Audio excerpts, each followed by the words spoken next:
My name is Ana Vrljic. I am a professional tennis player from Croatia. My career high ranking in singles was 180 and 149 in doubles. With 17 years on tour and a ranking held between 180 to 279 throughout my career, I have a breadth of experience on tour. I was also top 30 in my junior career. Most of my career has been at the ITF stage, but I have also competed at WTAs and Grand Slams.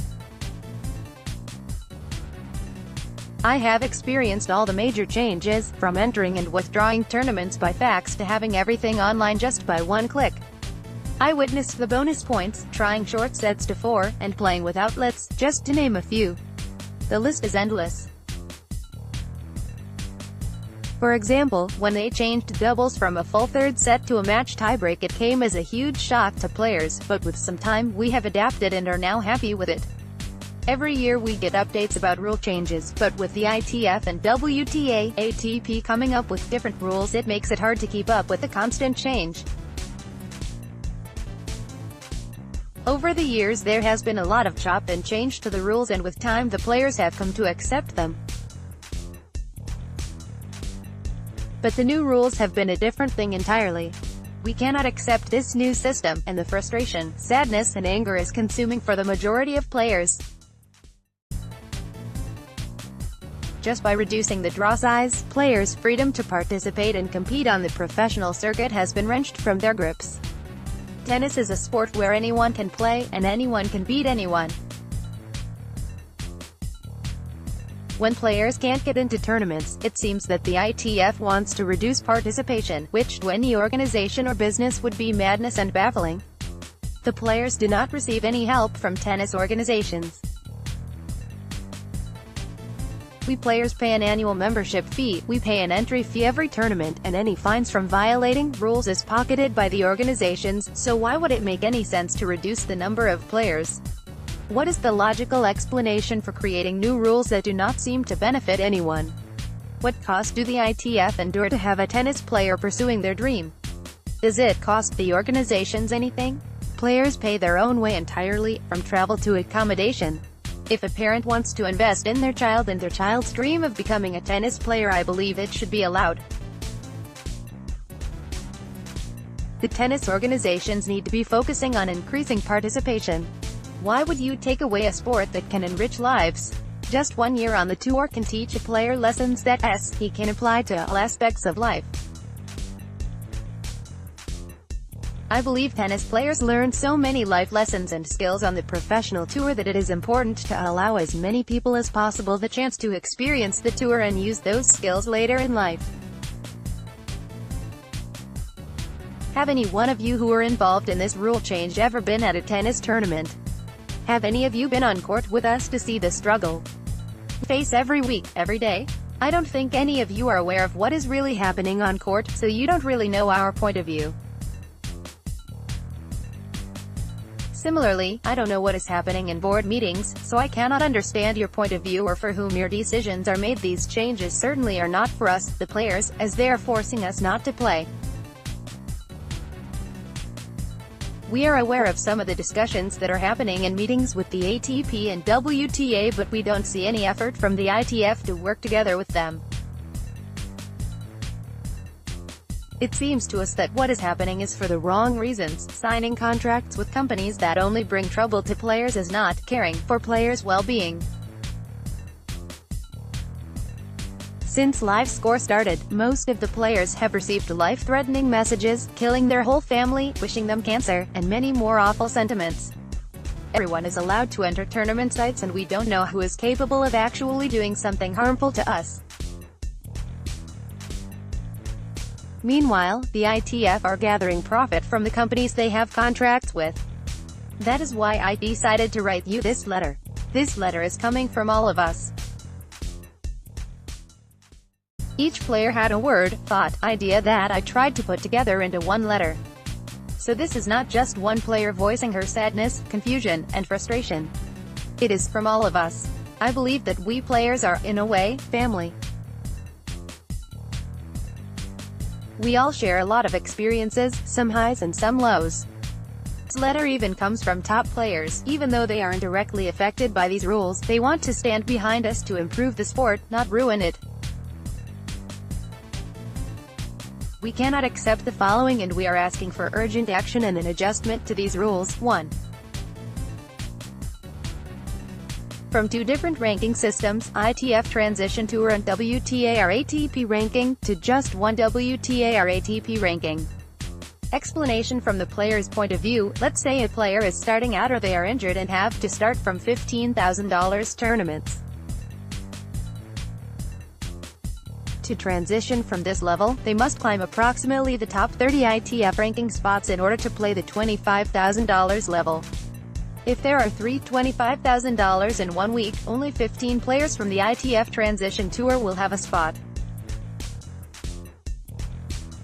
On top of this problem, you did not put any limit on tournaments for those players, so it means the same names will take those spots until they lose their ranking.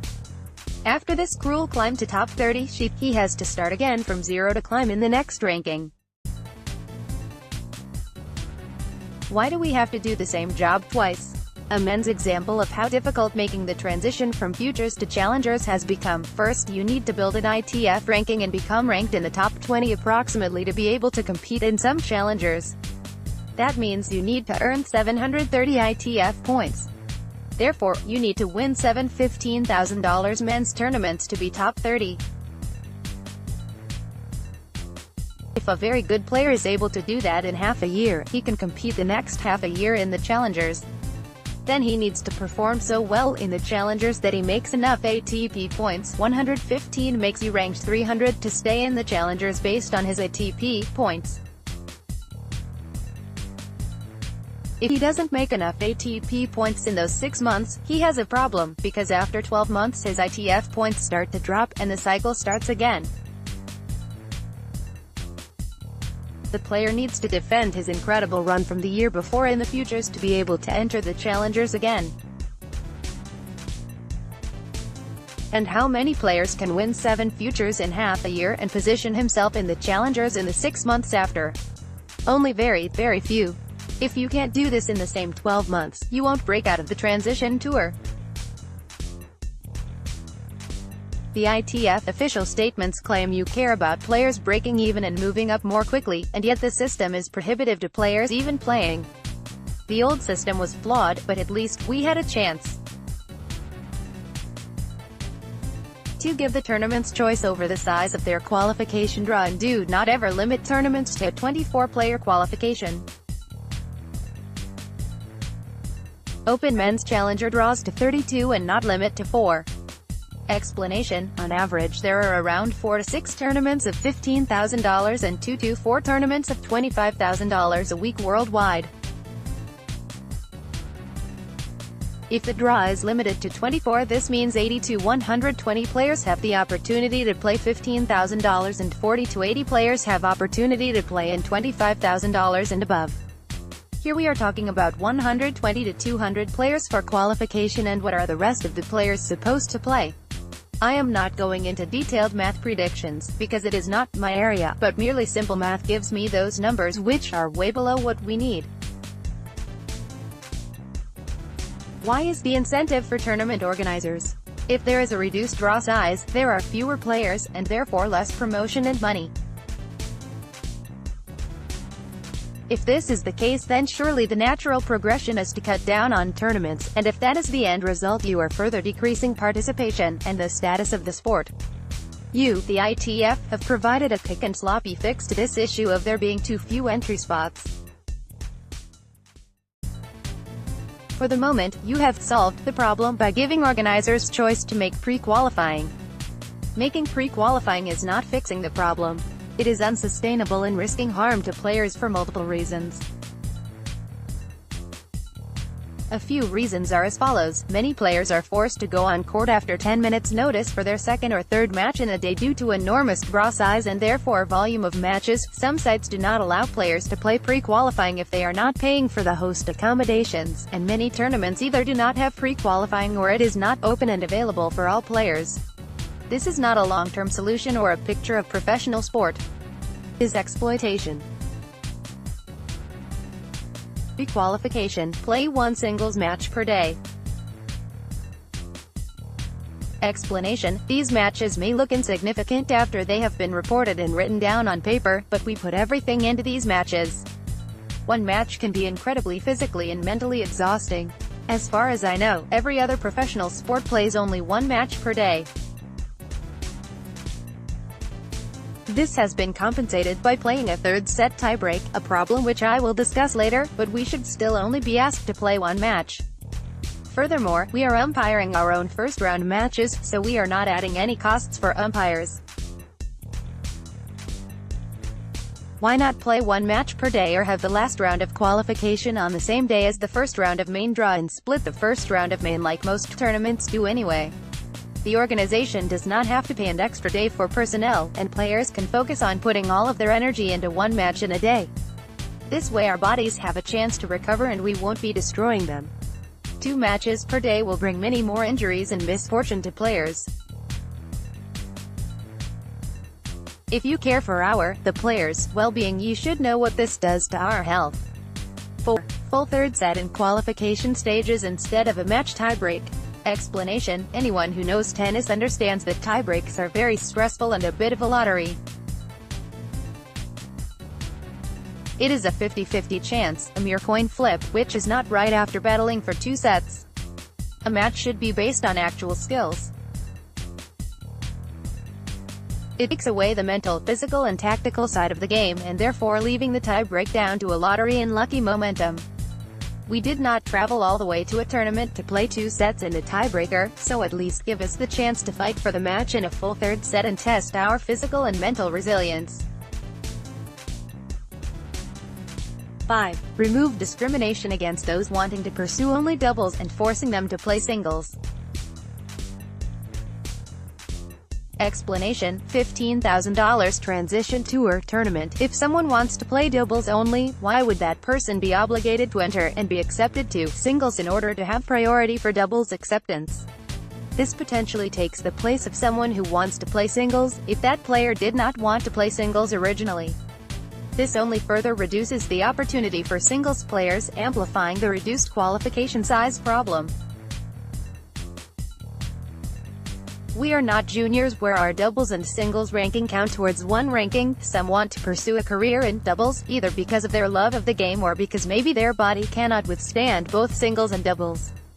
If that doesn't already sound ridiculous, consider the following: a player is an alternate in singles and doesn't get into qualifying. To play doubles, this player can only play doubles with a wild card. In order to play doubles you have to be in a singles draw or you can't play without a WC. This causes a lot of problems because some players have higher doubles rankings and don't get into singles, so they can't play anything. Yet anyone in singles gets double the matches. What is the use of doubles rankings, then? For example, from a recent tournament, one team won the doubles tournament one week and then the following week one of the players from the champion team was an alternate in singles and the team didn't get a WC. Without both players in singles or a WC, they couldn't enter the doubles draw, even though they proved they deserved to be in the tournament by winning the previous week's tournament. None of this makes sense. 6. Eliminate using singles ranking to enter doubles in all ITF tournaments. Explanation: we understand why singles rankings are used to enter doubles at WTA as it is covered by the media and attracts a lot of sponsors. But where will a player who wants to play doubles only start their doubles career? Maybe that player has had multiple surgeries and their body doesn't allow them to have a singles career, but it can survive a doubles career. Why are you removing that opportunity from them? How do you plan to solve this issue for a doubles player who only has an ITF doubles ranking? There are no spots in $25,000 events for anyone but WTA-ranked players, so how would a doubles player with an ITF ranking climb up the rankings when he can't even play entry-level doubles events? $15,000? The only chance he has to play in $25,000 or above is by receiving a WC, which is limited per year and requires connections to the tournament, or with a draw that is not full, which does not happen often. There are alternate lists in the hundreds for the bottom level of the tour, and it is prohibitive to play. Even if he is number 1 in ITF doubles, he has least priority while entering $25,000 and above. It makes it impossible to know what tournaments he can play. And what about every other player with or without a doubles record? What are they supposed to play? 7. Eliminate ITF authorization code. Explanation: entering ITF and WTA, ATP, Challengers tournaments the same week can result in fines from $500 minus $1,000 if we decide to play a WTA, ATP over an ITF men's side futures to Challengers.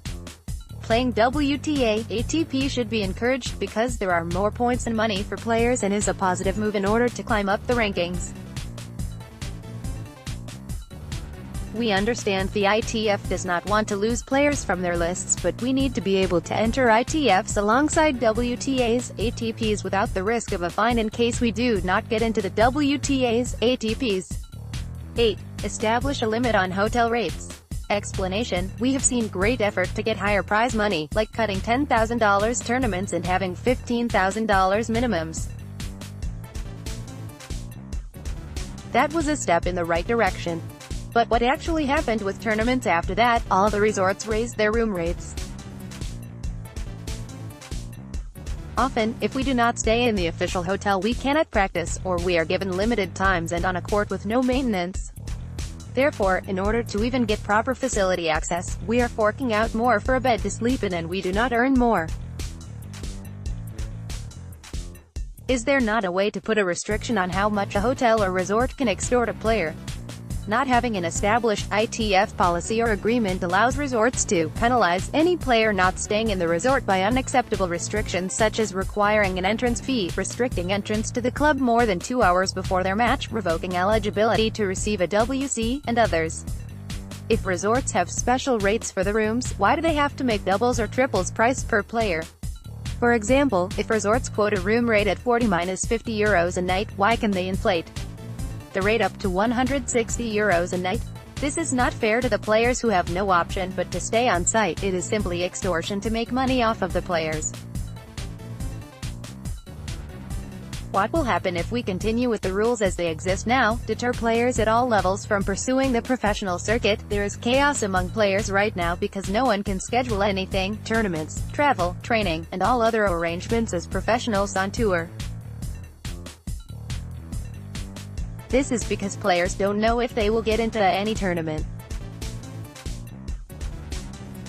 A lot of players will be forced to stop playing because they cannot get into tournaments consistently and will not be able to justify the cost of training more than competing. On top of the financial cost to players, tennis players are a very specific type of people. We are professional athletes. We thrive on competing and improving. Our goals can only be achieved by going out and playing matches. Players will still not be able to become financially independent unless they are inside the top 200, coach not included. Only players who have support from federations, agents, parents, and sponsors will have the ability to travel and compete. This further disincentives participation and will make tennis even more of an elitist sport. In one word, discriminating against the majority of players. Instead of developing and growing the game, these changes are degrading the majority of participants and limiting the sport to only independently wealthy individuals. College players have no way to play professional tennis after their studies. We will not have players like John Isner, Danielle Collins, Nicole Gibbs, Maria Sanchez, Michael Russell, Christiane, Mackenzie McDonald, and many others. And these are all just top 100 players or ex-top 100. There is no path for them except one spot per year for the NCAA champion. And even that does not guarantee you will make it out of the $25,000 tournaments after the US Open debut. Everyone still has to play that level with this new system. Some former champions and high-level players who are inside the top 200 or 300 are even playing this level. And this is the entry level from the transition tour. Questions: why are you enforcing rules that cut players' possibilities to play and develop? If the sport is growing, why are you trying to make it smaller? We are all aware that big tournaments bring the most profit, but you can't have a sport and ranking system with only 100 players. Your job is to care and find ways to make our sport better for the majority, not the few at the top. The changes you made don't make it better, they make it harder, and they make the process an even bigger grind than what it already was. Conclusion: any organization knows that grassroots are the key to excelling. On the professional circuit, there needs to be more nurture for the players starting from the bottom and incentives to work hard and push to improve their ranking. At the moment, the system is protecting the top 450, approx women's side, and that is a generous cutoff. If players cannot get into the tournaments they want, for example a player ranked 450 should be playing $25,000 or above, but right now, this is proving difficult. The only options are, sign in as an alternate and waste money and time flying across the world where the few tournaments are held to potentially not get in and not play a tournament for another week, or play the $15,000, and push all other players ranked lower out of their only chance to play tournaments. Clearly this new system has had a negative chain reaction that has shuddered through the ranks, affecting the majority of us. We are aware that it is not just the ITF, and that the ATP and WTA have been involved with these changes, but the ITF is where the change has occurred, and it is where we will look for answers and solutions. We understand you have had a lot of feedback, and we hope that you will see our point of view and how desperate we players are to see positive changes. There have been numerous petitions signed, some with thousands of signatures, not just from players but coaches, spectators, fans, parents, and everyone who sees and experiences the changes firsthand. We can provide you with links to all of these petitions. We can provide the Facebook groups where the men and women players have banded together. We can provide stories from hundreds of players and their negative experiences so far in 2019, and it is only February. We can only see the circumstances and stories worsening through the year, so we hope amendments will be made promptly. At the end of the day, we should be trying to promote and grow the sport, rather than deter people from pursuing it. In summary, we hope this letter reaches your ears and that you take time to listen to your players. This letter was written to give the thousands of players, whose livelihoods are affected by your decisions, a voice that is hopefully loud enough to be heard to effect change. Kind regards, the players.